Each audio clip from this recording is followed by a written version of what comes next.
Okay, good morning. Hi, Connie. I Good am morning. so excited to welcome you to Health Game.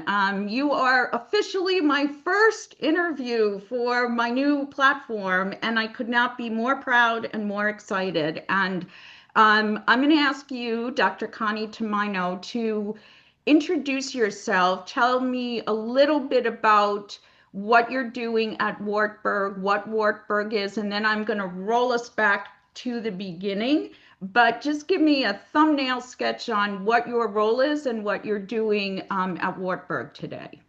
Sure. Well, thank you, Robin. It's really a pleasure to joining in on this. Uh, I'm executive director and co-founder of the Institute for Music and Neurologic Function, which was founded back in 1995. Uh, the place where I was for 37 years was sold to for-profit. So in 2018, the Institute moved its headquarters to Wartburg, which is a continuum of senior living and healthcare And in is Mount that in New Vernon, New York. York? It's in That's in Mount New Vernon, York. New York. Yeah. Okay. Okay. And so the Institute for Music and Neurologic Function is where you and I met. You were one of my early disruptive women in healthcare, and now we're continuing the legacy. We were introduced by Barbara Grinnell, who I'm going to be talking with on another conversation about some of the work that she's doing with medical devices. But your training is as a musical therapist to begin with and a researcher, right? So the intersection of brain health, music, but it's more than the brain. Tell me a little bit about the work that you're doing with music. Sure. Well, music therapy, I'm a professional music therapist, board certified. And the Institute was founded really early on to integrate the fields of basic neuroscience and clinical music therapy so we could really understand how music affects the brain and how we could develop better clinical applications to help people with a variety of neurologic diseases or illnesses or even well-being in general. And then it's in a sense it's the brain, but of course we're not just our Right. brains, right? So it's the whole mind body connection and what affords somebody a quality of life. What makes somebody um, if somebody is challenged by uh, memory issues or a muscular disease, neuromuscular disease, or even depression or mood. How does music and sound change the way their brain works so that it helps integrate functionality better And and I saw that when my dad had Parkinson's. And I know I asked you, what can we do for my dad? And you actually worked with him a couple of times because his vocal cords. So with Parkinson's, people tend to start as it advances. Sometimes some people, their vocal cords, I don't know what happens to them, but they start to speak more softly and it's hard to hear them, Sure. by using music somehow it strengthened. Tell me a little bit about what So you did in that vein. sure. So with people who are living with Parkinson's disease, obviously their muscles, it's the lack of dopamine affects muscles in many Okay. different ways. With the vocal folds, the vocal cords, it actually stiffens Oh, it's the way they different. vibrate. And so people strain, they may not have enough breath support, the oral motor integration may be slow, and so they may be challenged to even articulate their words intelligibly. So it's that whole integration of how the voice works. And so in music therapy, we'll do singing and vocal exercises And it to help strengthens strengthen, that. to help Got it it. helps preserve the volume and intelligibility of their speech.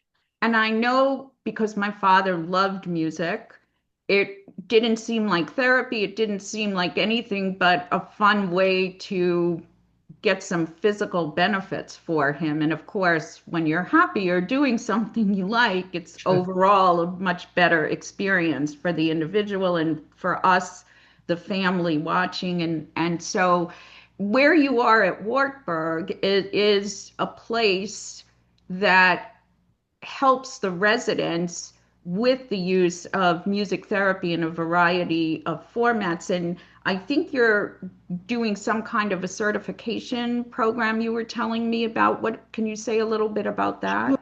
Well, as I mentioned that music therapy is a profession with board certification. However, the use of music, the therapeutic applications of music are pretty broad, and we feel that everybody should be knowledgeable in using music in their life, and people who work with seniors in a healthcare situation should have basic knowledge of how to use music to help with pain management or help with behavioral issues or help somebody who has memory issues connect to the people around them through familiar songs. And so I wrote a book, excuse me, I wrote a book a little over a year ago that identifies best practices from music therapy to for anybody to be able to apply them. And I'm And going to from interrupt. What's the title of that book? Do you it's happen to know? called Music Has Power in Okay. Senior Wellness in Healthcare. Okay. And from that, we found that people were very interested in doing more training and being able to apply these techniques more regularly. So we created a certification program um, entitled Senior Care Music Specialist. So it's not for music therapists. Oh, This okay. is for the caregiver. This is for a CNA, a Oh, nurse, wow. recreation therapist, um, people living in the community, musicians who go into facilities and do, entertainment programs, but want to have more knowledge or be able to Could create a better family programs. member, like a family caregiver, get Absolutely, certified? Okay, absolutely. so you don't have to be in a facility, you don't have to get a No, prescription. It's something that everyone could benefit from. Okay, that's right. And then for the music therapists who have been working in the field, sure. we do have an advanced music therapy certification. So specifically for music therapists working in senior care. Is They, this something that's completed and people could get oh yeah, information? it's online. It's on our website. So how do people go there? What is the website for So that? it's imnf.org. And Okay. you'll see on the main page there's information about the book. There's information about the certification programs.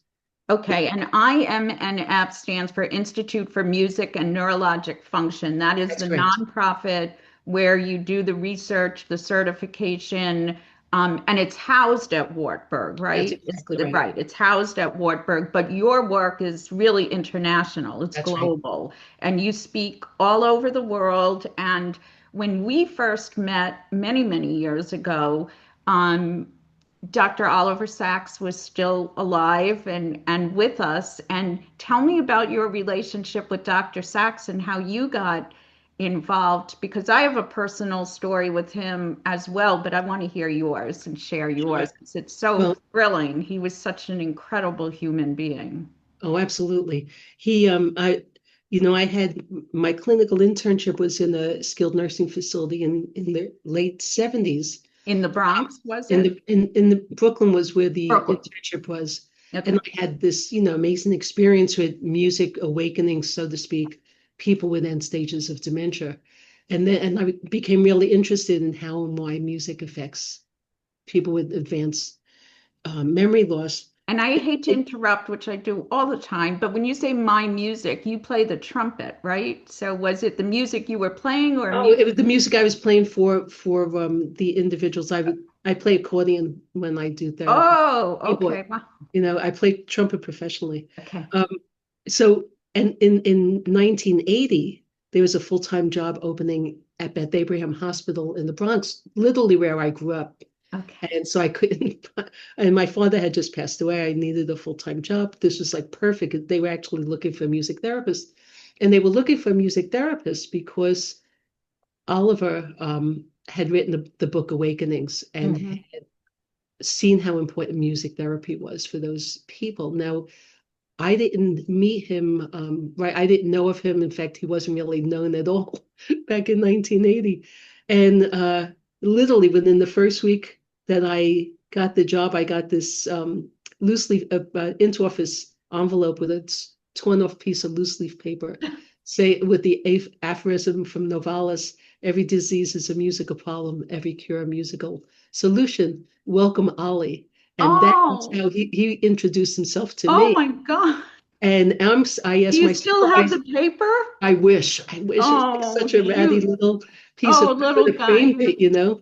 I asked my supervisor, who's Ollie? Like, who's, and she goes, oh, he's this sort of quirky neurologist, but he's really smart, and he just wrote this book. And I said, I have to, a neurologist, a doctor who actually thinks music therapy is important, you know, You have to meet I him. have to meet Yeah. him, you know. So I literally like I don't want to say I camped out outside his office, but I literally every day I was there and I knew he was going to come in. I would stand outside his A office groupie. to introduce myself. And there was a patient I was working with who I said, I introduced myself. I said, so I'm Connie, I'm the new music therapist. And the woman had dementia, and I told him I was working with her. He said, so let me see what you're doing. And then he wanted to show me first what he was doing. And so he sang like Daisy, Bicycle Built for Two. Yeah. Older Black woman. And she sort of smiled and nodded. And I said, Dr. Sachs, I actually use a different song for her. And she's very responsive because, oh, good, good, good. Show me what you do. And so I started singing When the Saints Go Marching In. And she lit up and she started singing and she started talking. And he goes, oh my goodness, what just happened? And at that point, Long-term memories, just what yeah, happened. he never thought or didn't have the opportunity to see that kind of change with memory loss. His experience had been with rhythm and music, reanimating people who had been immobile by Right. Parkinson's type of disease. And at that point, I was filled with questions, and he was filled with questions. And we became really close friends. And he lived close to me in the Bronx. He lived on City Island. So I would go there in the evenings and we would talk and he'd go through his books and we'd start to, explore what do we know so far. And we realized there wasn't that much. And then as I continued to work there since I was full time, I was working so intensely with people that they started to change and improve in ways that people didn't imagine possible. Were you documenting all this as That's part of right. a research No, this was just project, or my it was just clinical, your just clinical, documentation? yeah, just clinical work.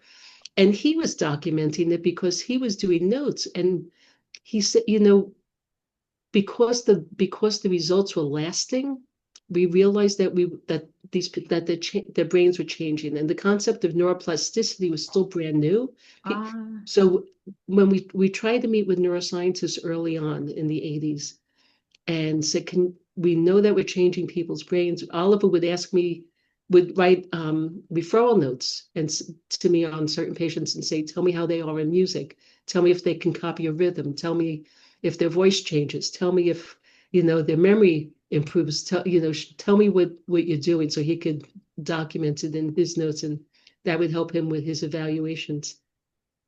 And then the scientists said, no, that, music is too complex. There's no way to study music in the brain specifically. Um, the science was still new. And even the fact that the idea of neuroplasticity was still too new. And it wasn't for another 5 or 6 years before the science started to advance. And the idea that, yes, people's brains can change and improve throughout the rest of their life, and that became our passion. The board of directors at Beth Abraham started to see the value in all of his work. The movie Awakenings came out in 1991. His book, so The I'm going to Man Who Took His interrupt Wife. again for people listening who might not have seen the movie Awakenings. This Right. was with starring Robin Williams and Robert De Niro, and it was based on Oliver's work in the hospital with children who had gotten some Adults. Oh, what, and then they grew up and one did, what was the disease so they had? these were adults in the facility, but when they were children Right. around 1918, there was a encephalitis outbreak. That's So what it was. Yeah. besides the flu, there was an encephalitis outbreak, and the children who were affected by this um, literally they were mentally still there, so to speak, but almost like frozen statues and totally They immobile. were completely immobile. They But couldn't they move or so speak or anything, right? and yeah, that's right. And Beth Abraham was founded as a caring home Okay. for, anybody from, I think it was 16 or 18 years of age through adulthood. And so these people spent 20, about 40 years because they were in their 40, 50, 60 years old. So the book Look, Awakenings is the research that he did, and then that's right. somebody picked up the movie, That's and right. Robin Williams played Dr. Oliver Correct. Sacks, and Robert De Niro was one of the patients in the Right. facility. And it's really, and it won all kinds of awards. It's a beautiful, wonderful film, and it was dopamine is involved, right? Some kind of So medication, that's right. levodopa. Yeah. So Oliver had wondered if this new drug that was available for people with Parkinson's would have the same effect on these individuals that he thought had like this advanced sort of pseudo Parkinson's. And in fact that's what happened. A little bit of dopamine started to wake these people up, and it became Hence the um, word awakenings. Yeah. exactly um, literally overnight. And so his work, the book is really case studies of all these individuals. It became a movie. So as he started gaining some renown, and of course, around the same time, the man who mistook his wife for a hat became Well, a that's how bestseller. yes, he wrote a book, more case studies. I was in high school, and most people may not know about this if they're younger, but there used to be a book of the month club, just like there was a record of the month club. And I belonged to the book of the month club, and I always wanted to study medicine, but I was still in high school and wasn't sure like exactly what. And I saw this title. I had no idea who Oliver Sacks was. I had no idea what the hell this title meant, but I couldn't stop reading about this book. And so I ordered it. This was in the late 70s. Um, No, and it had to be 80s. in the 80s. Okay, so I Late 80s, wasn't in late high 80s, late school. 80s, late So I 80s, was so I'm mixing up my time frame then. It wasn't high school, but whatever. It was a late book of the 80s. month Yeah. club, and I saw this title, and I was like, I have to read this book. I read it, and at that point, that's right, because I was trying to figure out my major. I was in college, and so Yeah. I switched. I was a classics major at the time, or I switched to psych Huh. because of that book. Oh, And then, interesting. so because of Oliver Sacks, I switched my degree and I thought, oh, I want to study. This is incredible. His case studies and his ability to Yeah. write Yeah. for regular people who weren't trained in medicine. He's a beautiful writer, absolutely beautiful writer, just a wonderful human being. And he made it come alive. And so, what takes you in is he, he, he was so kind to these people. He looked past their physical, struggles, and he saw the person inside everyone, despite whatever bizarre symptoms. He was right. There was just a human being there, and suddenly he was like no other doctor I'd ever met. He like deeply cared about the person there, and he was intellectually curious. Yeah. And ever since then, I read everything this man ever wrote. And then I come to meet you through Barbara, and you mention, and then ultimately I get to go to the apartment. We had a board meeting That's right. on your That's board. yeah. I get to meet him in the apartment and see the Right. things from the movie. I'm telling you, it was a dream come true, and it was thanks to you that I got to meet my like hero that helped Yeah. shape where I ended up. And now here we are years later. But so you worked very closely with him Oh, for on this 35 years. research. Yeah. And in fact, one of his books what's it called? Musicophilia. Musicophilia is dedicated to you, actually, right? And the listeners might be interested if they want to sort of have an insight about Oliver. The network TV program Brilliant Minds is Right. based on him, and the new season starts. So it's sort of an exaggeration of him, but you could see his gentleness and caring and overcaring for patients and his Yes, brilliance that is really absolutely. shown really well in that series. So for people who are interested, there are just, I know we only have a little bit of time left, but there's a couple of questions before I let you go. Number one is if people want to learn more about the research and the work that you're doing, they should go to imnf.org. That's correct. And in fact, I because I give a lot of talks and lectures, our events calendar is on there too. Great. We do online courses. We have a teachable page that people, besides the certification course, they can take any one of those modules individually. We also have events. We have our big event symposium toward the end of the year that usually features neuroscience and music therapy and contemporary new technology, innovative technology that incorporates music and health related And things. for people like myself who was caring for somebody, my husband Brian, as you know, had Lewy body dementia and passed away in November, but he absolutely loved music. And every day we created new playlists and we would listen to music. And he loved so many different types of music. The only time he ever got upset with me is I played a Neil Diamond song. He looked at me like he's like, get that off. But everything else he seemed to really like. But I like Neil Diamond, but that's another story. So for people who are caring for loved ones, really, even just to maintain wellness, you don't have to have a disease to benefit from music therapy. Does insurance cover You know, music therapy it does. official, like from a therapist? It depends on the area and the state where they live. For example, some insurance companies cover mental health services provided by music therapists. So those are more around psychotherapy. I have some private patients who they pay privately to the institute, but we give them codes and other information that they could Submit to submit it their. to their insurance companies, and they'll get partial reimbursement for that. We're doing a lot of work and lobbying with, national organizations to try to get music on some of the state listings as Okay. providers. Does So rather than Medicare reimburse Medicare reimburses under the mental health.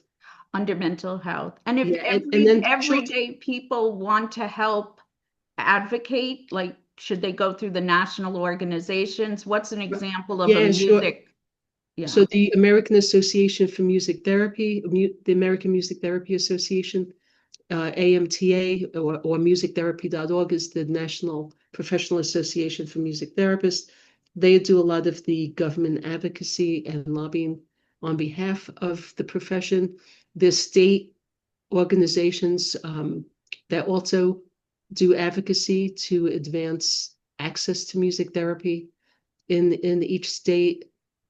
I was going to mention that with children, um, sometimes and many times music therapy is covered under different educational support grants and waiver programs to How do children, special are there needs. specific areas where music therapists work with young children? Oh, every area that you can imagine, music therapy Is is beneficial. applicable. So whether it's in developmental language development, behavioral development, physical mind body, integration, sensory integration, all of Does that. it help with swallowing issues like it did with the Parkinson's, or that's a different No, medical thing? anything they it's so interesting. I mean, we could do a whole program just on the auditory system and how Oh, it affects wow. every part of our Yeah, body, and how it connects even to like the vagal system and the involuntary system, and how people probably experiences that when they're listening to music, they tend to bounce or tap their foot automatically. I And it's see. because the auditory system is so strong and connected to all these other networks. So we can change our respiration, we could change our stress level, we can change our heart rate just through sound. Wow, And that's so yeah, unbelievable. I'm You involved. are like the epitome of a health dame in my mind. First of all, you're the most humble person, but you have literally single hand, well, Oh, with not seeing Oliver and others, really, you really created a literature and a new framework for thinking about really tough diseases, conditions, symptoms, struggles, whatever word. I mean, there is a peer-reviewed literature now, thanks to a lot of the work that you and your colleagues continue to do in breaking new ground in a way that not only is it beneficial, it doesn't hurt people. It's not Yeah, like needles. right. It's enjoyable. And I've seen it firsthand with Brian and some of the residents where he was the joy, the engagement, the you take people out of the day-to-day difficult worlds that they're surviving in, and they really truly do come to life. And for those of us caring for people, it's a wonderful way to connect with someone for whom so much is lost. You can still connect through the music, and then to be able to do research and gather data and come up with much needed cures, prevention, symptom alleviation, whatever it is. It's just such a, I was going to say no brainer, but there's so much work Yeah. to be done in the whole coverage and payment stuff. And so Yeah. I would love to help figure out a way that we could connect you with people and the organizations to help with the advocacy there, because this stuff Sure. is working. Sure. I It's mean, one working. of the most frustrating things, I mean, we've been around, we're celebrating our 30th anniversary this year, the Institute, if you could believe it. Oh, whoa. And the most challenging thing is that we even have to raise money to pay for a full-time music therapist because in healthcare, that's literally considered a superfluous, Yeah, well, we field. got to And work to yet, change that. so Yeah. that we definitely have to change because there's a great economic report that AARP just funded Okay. that shows the economic impact of music therapy and music-based programming in senior healthcare. Oh, And wow. it's And that's actually through AARP? AARP and NeuroArts Blueprint. It was just you can find it on the AARP site, I'm sure, and I'll send it to you, Robin. Uh, Okay.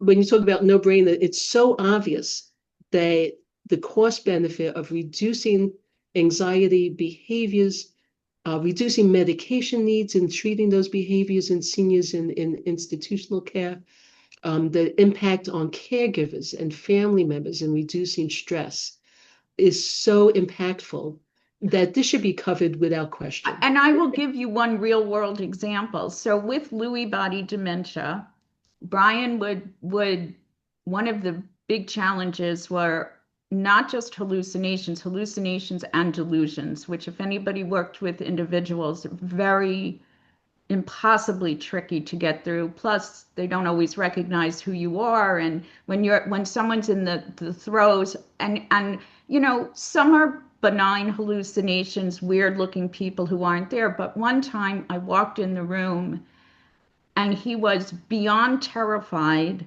He thought a lion was eating him. Oh, And I can't describe what I walked into, seeing somebody truly believing he was being eaten by a lion.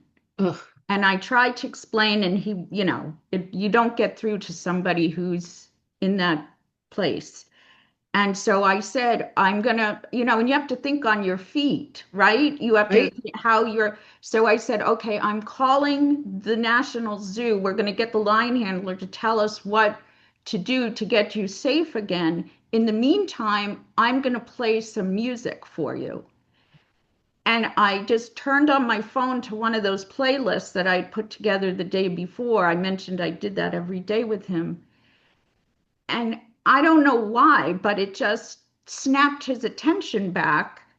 And It disrupted. he started to calm down enough so he wasn't still in the corner. I could get him focused through, and I said, why don't you sing with me? And the more I engaged with the music, the more he started to calm down, focus on, somehow it broke through, It broke, yeah, you it just know, and it disrupted was that whole just because thing. I'm not trained in anything, but I knew that was the one thing that somehow in that moment got through. Thank God, because there are some medications, but they don't all work. He couldn't work with the ones which, and we're going to save this for another conversation, but good luck trying to get the medicine, you know, with prior authorization and all these other horrendous hurdles that people have to go through to access medicines that potentially could work. Some of them do, some of them don't. Everyone is individual. But here's a way to help somebody in desperate need of, I mean, the terror, the absolute terror. That's one thing I will always have to live with, seeing him like that. And that is impossibly hard to get out of, you know. But we found a way through music. So in on an upbeat note, Mm. um, it's just a wonderful thing, a wonderful, you must feel so good at the end of the day, knowing you're helping so many people doing what you love. It is frustrating dealing with having to advocate for, you know, making sure everyone has access to music and music therapy. And I know that IMNF, Institute for Music and Neurologic Function, has done wonderful programs trying to get music accessible to everyone, regardless of ability to pay, regardless of where they're living. They don't have to be, they could be in low income housing, they could be in a rural area, they could be wherever they are. Sometimes internet connection is hard, but there are still ways and workarounds. And I know that the board has been very active in supporting you and your research and the work to get out there to everybody who could benefit from it. But I just am really proud to be able to call you a friend and draw attention Mm. to the Yeah. work and the research that you and to help Oliver's, you know, Oliver Sacks' legacy live on, because my God, that he was and will always be such a big, big, big part of music and the brain. And we still have a lot to learn, but thank you, Connie. That's Oh, so my much. pleasure. And before I exit out, um, I just want to mention people can go to healthdame.com and find this interview, and we will, of course, circulate it. Also, I have one follow-up question for you, and you can email it to me after you have a chance to think about it. I'm going to be creating a Health Dame playlist. So Huh. if there's one song that represents kind of the work that you do, think about it. And when you get a moment, if you could let me know, and I'm going to add it to the Health Dame playlist. So Okay. everybody has a song that means something to them in their work. So I'd love to know what yours is, and we'll share it with everybody, unless Yeah. you happen to know it off the top of your head. No, there's too many of them, so Too I'll let many, you know. yes. So just send me one or two and we'll add it to the playlist. And I'm going to give you back your day to go keep fighting the good fight. And I will be in touch, Connie. Thank you so much for your time. My pleasure, All Robin. right, you Yeah. take care now. Bye bye.